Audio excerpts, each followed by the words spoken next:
అస్మద్గురుభ్యో నమః. శ్రీమతి రామానుజాయ నమః. జయ శ్రీమన్నారాయణ.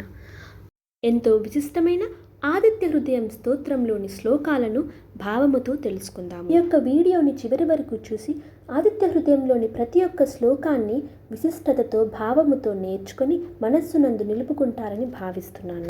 ఆదిత్య హృదయాన్ని ప్రతిరోజు ఉదయాన్నే 3 సార్లు చొప్పున పఠించే వారికి ధైర్యం, జ్ఞానం లాంటి దైవ గుణాలు పెరుగుతాయి. శత్రువులు కూడా మిత్రులు అవుతారు. కఠిన సమస్యలు తొలగిపోతాయి. చింతలు, చికాకులు పోయి దైవభక్తి పెరుగుతుంది. ఇతరుల మీద ద్వేషం, అసూయ, గిట్టనితనం, మాత్సర్యం లాంటి అవగుణాలు పోయి మనస్సు ఎప్పుడూ ఈశ్వరుడిపై లగ్నమవుతుంది. అన్నిటికీ మించి సూర్య భగవానుడు ఆరోగ్య ప్రదాత. అసలు ఆదిత్య హృదయం వల్ల లాభాలు ఇంతా అంతా అని చెప్పడం కాని పని. ఆదిత్య హృదయం అంటేనే అక్షయ పాత్ర. శ్రీరాముల వారు ఈ ఆదిత్య హృదయం పఠించిన తర్వాతే రావణాసురుడిపై యుద్ధానికి వెళ్ళి విజయం సాధించారని శ్రీమద్ రామాయణం చెబుతున్నది. ప్రత్యక్ష భగవానుడైన సూర్య భగవానుని ప్రార్థిస్తే ఆరోగ్యాలు, తలపెట్టే కార్యక్రమాలలో విజయం సిద్ధిస్తుంది. ఆదిత్య హృదయాన్ని శ్రద్ధగా పఠిస్తే అనారోగ్యం దూరమవుతుంది, ముఖవర్చస్సు పెరుగుతుంది. ఆదిత్య హృదయంలోని శ్లోకాలు, వాటి అర్థములు ఇప్పుడు మనము ఒకదాని తరువాత ఒకటి తెలుసుకుందాము. తతౌ యుద్ధ పరిశ్రాంతం సమరే చింతయా స్థితం రావణం చాగ్రతో దృష్ట్వా యుద్ధాయ సముపస్థితం. అంటే యుద్ధము చేసి మిక్కిలి అలసి ఉన్న శ్రీరాముడు సమర రంగమున చింతాక్రాంతుడై ఉండెను. పిమ్మట రావణుడు యుద్ధ సన్నద్ధుడై ఆ స్వామి ఎదుట నిలిచి ఉండెను. దైవతైశ్చ సమాగమ్య ద్రష్టుమభ్యాగతోరణం ఉపాగమ్య భవిత్రామం అగస్త్యో భగవాన్ ఋషిః. అంటే యుద్ధమును చూచుటకై దేవతలతో కూడి అచ్చటికి విచ్చేసిన పూజ్యుడైన అగస్త్య మహర్షి శ్రీరాముని సమీపించి ఆ ప్రభువుతో ఇలా పలికెను. అగస్త్య ఉవాచ రామ రామ మహాబాహో శృణు గుహ్యం సనాతనం ఏన సర్వా నరీన్ వత్స సమరే విజయిష్యసి. అంటే ఓ రామ, మహాబాహో, నాయన, సనాతనమును మిగులు గోప్యము అయిన ఈ స్తోత్రమును గూర్చి తెలిపెదను, వినుము. దీనిని జపించినతో సమరమున నీవు శత్రువులపై విజయము సాధించగలవు అని అర్థం.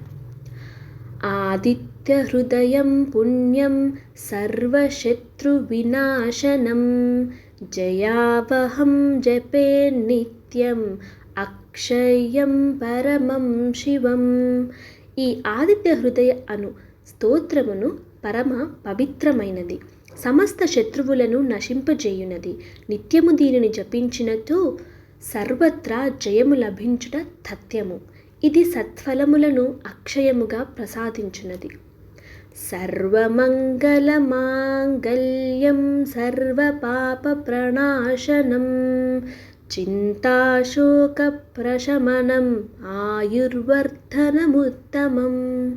ఇది పరమ పావనమైనది, సకల శ్రేయస్సులను సమకూర్చి సమస్త పాపములను నశింపజేయునది, ఆది వ్యాధులను తొలగించి ఆయుష్ను వృద్ధిపరుచున్నది. సర్వజపములలో ఈ యొక్క ఆదిత్య హృదయము శ్రేష్టమైనది కావున దీనిని జపించుట ఎంతనే అవశ్యము.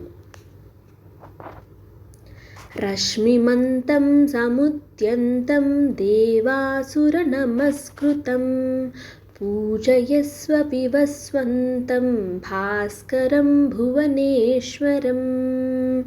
అంటే అనంతమైన బంగారు కిరణములతో శోభిల్లుచు జాతికి జాగృతి కూర్చును. దేవాసురులు ఈయనకు ప్రణామము చేస్తురు. మిక్కిలి తేజస్సు కలవాడు, సమస్త భువనములను నియంత్రించువాడు. లోకములకు వెలుగునిచ్చి ఆదిత్యుడిని పూజించుదాము అని అర్థం. సర్వదేవాత్మకో హ్యేష తేజస్వీ రశ్మి భావనః ఏష దేవాసురగణాన్ లోకాన్ పాతి ఖభస్తిభిః. అంటే ఇతడు సమస్త దేవతలకు ఆత్మయై ఉన్నవాడు, తేజోరాశి. తన కిరణములచే లోకమునకు శక్తిని, స్ఫూర్తిని ప్రసాదించువాడు. దేవాసుర గణములతో కూడి సమస్త లోకములను తన కిరణములచే రక్షించువాడు. ఏష బ్రహ్మా చ విష్ణుశ్చ శివస్కందః ప్రజాపతిః మహేంద్రో ధనధః కాలో యమః సోమో హ్యపాంపతిః. అంటే బ్రహ్మ, విష్ణు, శివుడు, కుమారస్వామి, ప్రజాపతి, దేవేంద్రుడు, కుబేరుడు, కాలస్వరూపుడు, యముడు, చంద్రుడు, వరుణుడు. పితరో వసవః సాధ్యాః అశ్వినౌ మరుతో మనుః వాయుః వహ్నిః ప్రజాప్రాణ ఋతుకర్త ప్రభాకరః. పితృదేవతలు వసువులు, సాధ్యులు, అశ్విని దేవతలు, మరుత్తులు, మనువు, వాయువు, అగ్ని, ప్రజలు మొదలగు వారి స్వరూపములు అన్నీయూ ఇతనివే. షడ్ఋతువులకు కారకుడు ఈ ప్రభాకరుడే. ఆదిత్యః సవితా సూర్యః ఖగః పూషా గభస్తిమాన్ సువర్ణ సదృశో భానుః హిరణ్యరేతా ద్రివాకరః. ఆదిత్యుడు జగసృష్టికి కారకుడు. జనులు తమ విధులు నిర్వహించుటకు ప్రేరణను ఇచ్చువాడు. లోకోపకారం కొరకు ఆకాశమున సంచరించి వర్షముల ద్వారా జగత్తును పోషించి తన కిరణములను ప్రకాశింపజేయువాడు. బంగారు వెన్నతో తేజెల్లరిల్లుతున్న అద్భుతముగా ప్రకాశించువాడు. బ్రహ్మాండములు ఉత్పత్తికి బీజమైనవాడు. చీకట్లను తొలగించుచు దివా సమయమున ప్రాణులకు కార్యనిమగ్నులను గావించువాడు. హరిద్వశ్చ సహస్రార్చిః సప్త సప్తిర్మరీచిమాన్ తిమిరోన్మథనశ్శంభుః స్వస్థా మార్తాండక అంశుమాన్. అంటే శ్యామవర్ణము గల రథాశ్వములు కలవాడు, అసంఖ్యాకములైన కిరణములు గలవాడు, సప్త అను పేరు గల రథాశ్వము కలవాడు, రథమునకు 7 గుర్రములు గలవాడు, తేజో విధానములైన కిరణములు కలవాడు, సర్వసంహారకుడు. జగత్ ప్రళయమునకు పిమ్మట దానిని మరల సృష్టించుటకై ఆవిర్భవించటివాడు. నిరంతరము తన కిరణములచే ప్రకాశించుచూ ఉండువాడు అని అర్థము. హిరణ్యగర్భ శిశిరస్థపనో భాస్కరో రవిః అగ్నిగర్భో అదితేః పుత్రః శంఖః శిశిరనాశనః. అంటే బ్రహ్మాండములను తన ఉదరమునందు ధరించువాడు. తాపత్రయములతో బాధపడు వారికి ఆశ్రయమై వాటిని తొలగించుటకు శాంతిని ప్రసాదించువాడు, తపింపచేయువాడు. దివ్యములైన వెలుగులను కూర్చువాడు. సకల లోకములకు స్తుతిపాత్రుడు. దివా సమయమున అగ్నిని గర్భమునందు ధరించువాడు. అదితిదేవికి పుత్రుడుగా అవతరించినవాడు. సాయంకాలమున స్వయముగా శాంతించువాడు, మంచును తొలగించువాడు అని అర్థం. వ్యోమనాథస్తమో భేది రుగ్యజుస్సామపారగః ఘనవృష్టిరపామిత్రో వింధ్యవీతి ప్లవంగమః. ఆకాశమునకు అధిపతి అయిన వాడు, రాహువును ఛేదించు లక్షములు కలవాడు. పూర్వాహ్నమున ఋగ్వేద రూపము, మధ్యాహ్న సమయమున యజుర్వేద రూపము, సాయం సమయమున సామవేద రూపమును అలరారించుచుండెటివాడు. ఘనముగా వర్షములను కురిపించుచుండేవాడు. అందువలననే జలములను వర్షింపచేయువాడు అని ఖ్యాతి వచ్చింది. వింధ్యగిరి మార్గమున అతి వేగముగా సంచరించువాడు అని అర్థము. ఆతపీ మండలీ మృత్యుః పింగళః సర్వతాపనః కవిర్విశ్వో మహాతేజ రక్తః సర్వభవోద్భవః. అంటే వేడిని కలిగియుండువాడు అని అర్థం. వృత్తాకారమైన బింబము కలవాడు, విరోధులను రూపుమాపువాడు. ప్రభాత సమయమున పింగళ వర్ణము కలిగియుండువాడు. మధ్యాహ్న సమయమున సర్వప్రాణులను తప్పింపజేయువాడు. వ్యాకరణాది సమస్త శాస్త్రములయందును పండితుడు. విశ్వమును నిర్వహించువాడు, గొప్ప తేజస్సు కలవాడు, సకల ప్రాణులయందును అనురక్తి కలిగియుండువాడు, సమస్త ప్రాణుల ఉత్పత్తికి కారణమైన వాడు అని అర్థం. నక్షత్ర గ్రహతారాణం అధిపో విశ్వభావనః తేజసామపి తేజస్వి ద్వాదశాత్మన్నమోస్తుతే. నక్షత్రములకు, గ్రహములకు, తారకులకు అధిపతి అయినవాడు, విశ్వస్థితికి హేతువు, అజ్ఞాది తేజస్సులకు మించిన తేజస్సు కలవాడు, 12 రూపములతో విలసిల్లువాడు. ఈ నామములతో ప్రసిద్ధికెక్కిన సూర్యభగవానుడా నీకు నమస్కారం అని అర్థం. నమః పూర్వాయ గిరయే పశ్చిమాయాద్రయే నమః జ్యోతిర్గణానాం పతయే దినాధిపతయే నమః. అంటే స్వామి, నీవు పూర్వగిరియందును పశ్చిమగిరియందును విలసించుచున్నావు. గ్రహములకు, నక్షత్రములకు, దివారాత్రులములకు అధిపతి, ఉపాసకులకు జయము అనుగ్రహించునట్టి ఓ సూర్యభగవానుడా నీకు నమస్కారము. జయాయ జయభద్రాయ హర్వశ్యాయ నమో నమః నమో సహస్రాంశో ఆదిత్యాయ నమో నమః. అంటే జయములను, శుభములను చేకూర్చువాడవు, శ్యామ వర్ణము గల రథాశ్వములు గలవాడవు, వేల కొలది కిరణములు గలవాడవు, అదితి పుత్రుడవైన ఓ సూర్యభగవానుడా నీకు నమస్కారము అని సూర్యభగవానుని ప్రార్థించుచున్నట్టుగా ఈ యొక్క శ్లోక అర్థము. నమ ఉగ్రాయ వీరాయ సారంగాయ నమో నమః నమః పద్మప్రబోధాయ ప్రచండాయ నమో నమః. అంటే నిన్ను ఉపాసించని వారికి నీవు భయంకరుడవు, ప్రాణులకు శక్తిని ప్రసాదించువాడవు, శీఘ్రముగా ప్రయాణించువాడవు, పద్మములను వికసింపజేయువాడవు, జగత్ ప్రళయములకు పిమ్మట మరల సృష్టించుటకై ఆవిర్భవించునట్టి ఓ సూర్యభగవానుడా నీకు నమస్కారము. బ్రహ్మేశానాచ్యుతేశాయ సూర్యాయాదిత్యవర్చసే భాస్వతే సర్వభక్షాయ రౌద్రాయ వపుషే నమః. అంటే బ్రహ్మ, విష్ణు, మహేశ్వరులకు ప్రతీకవు, దివ్య తేజస్ సంపన్నుడవు, కాంతికి నిధి అయిన వాడవు, ప్రళయకాలమున లయకారకుడవు, అందువలన రుద్రస్వరూపుడై ఉన్న ఓ సూర్యభగవానుడా నీకు నమస్కారము. తమోఘ్నాయ హిమఘ్నాయ శత్రుఘ్నాయ అమితాత్మనే కృతఘ్నఘ్నాయ దేవాయ జ్యోతిషాం పతయే నమః. అంటే తమస్సును రూపుమాపు వాడవు, జడత్వమును శీతలత్వమును నశింపజేయువాడవు, నిన్ను ఆశ్రయించిన వారి శత్రువులను సంహరించు వాడవు, పరమాత్మ స్వరూపుడవు, దివ్య తేజస్సు విరజిమ్ముతూ జ్యోతులకు అధిపతివైన నీకు నమస్కారము. తప్తచామీకరాభాయ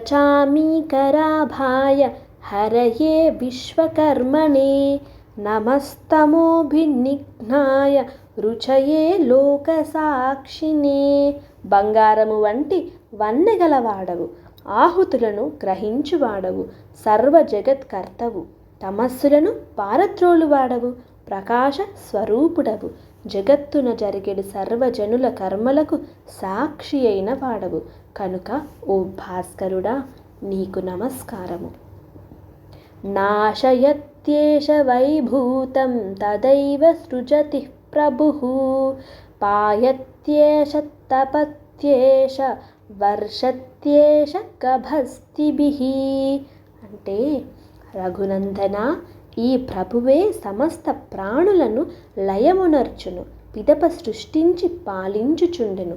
ఇతడు తన కిరణముల చేత జగత్తును తపింపజేయును, వర్షములను ప్రసాదించుచుండును. ఏష సుప్తేషు జాగర్తి భూతేషు పరినిష్ఠితః ఏష చైవాగ్నిహోత్రం చ ఫలం చైవాగ్నిహోత్రిణాం. అంటే ఇతడు సకల ప్రాణులలో అంతర్యామిగా నుండును. వారు నిద్రించుచున్న తాను మెలకొనియే ఉండును. హవిస్సు యొక్క స్వరూపము ఇతడే, తత్ఫల స్వరూపము ఇతడే.